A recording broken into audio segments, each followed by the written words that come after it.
Welcome to Knox Talks, the AI-generated podcast exploring the groundbreaking ways technology shapes our built environment. Today, we're diving into something that quietly drains energy from buildings everywhere: sequence drift. And if you've ever wondered why the savings from an expensive retro commissioning project just fade away after a year or two, well, you're in the right place. So here's the setup. You bring in a great commissioning agent.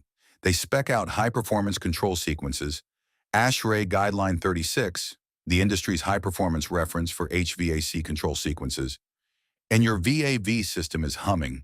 Energy bills drop. Everybody's happy. Fast forward and somehow your kilowatt hours are creeping back up. Same equipment, same occupancy, but the savings, gone. That, my friends, is sequence drift. And honestly, sometimes the savings were never fully there in the first place. Lawrence Berkeley National Laboratory, LBNL, has been pretty blunt about this. Their open building control work found that best practice sequences in large commercial buildings are often not implemented correctly or not implemented at all. And that failure alone can create 10 to 30% energy waste. So before we even get to drift, a huge slice of expected savings just never shows up. Then there's the drift itself. Even when a sequence works on day one, performance erodes. Operators respond to comfort complaints, reset schedules get flattened, points get put in manual, temporary overrides get left in place. Death by 1,000 cuts. Let me walk you through how it plays out. Tuesday afternoon, corner office is too warm. Your operator hops on the front end, drops a set point, maybe puts a damper in manual override. Complaint goes away. Great, except that override never gets released. Then there's another, and another. 6 months later, you've got dozens of points in manual that nobody remembers touching. And to be fair, not every override is bad. The problem is the undocumented, long duration, unreviewed ones that quietly become permanent operating logic. When analysts review trended BAS data, unreleased overrides show up as a recurring fault category, not an edge case. Okay, what about the sequences themselves? LBNL case studies and simulations show real HVAC savings from Guideline 36, often in the 10 to 30% range, depending on baseline system type and climate. One case study hit roughly 30% site HVAC electricity savings. A single-zone VAV simulation came in around 17.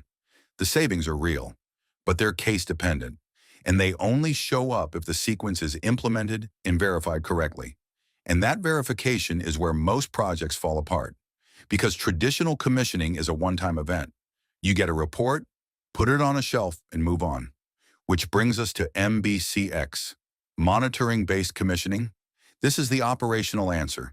You instrument the building, trend the data continuously, run automated fault detection, review overrides, verify fixes, and keep doing it.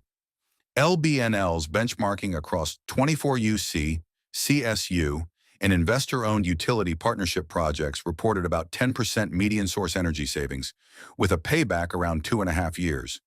MBCx is designed to preserve savings, not just chase them. So why isn't this everywhere? Honestly, the playbook exists. It's just not owned operationally.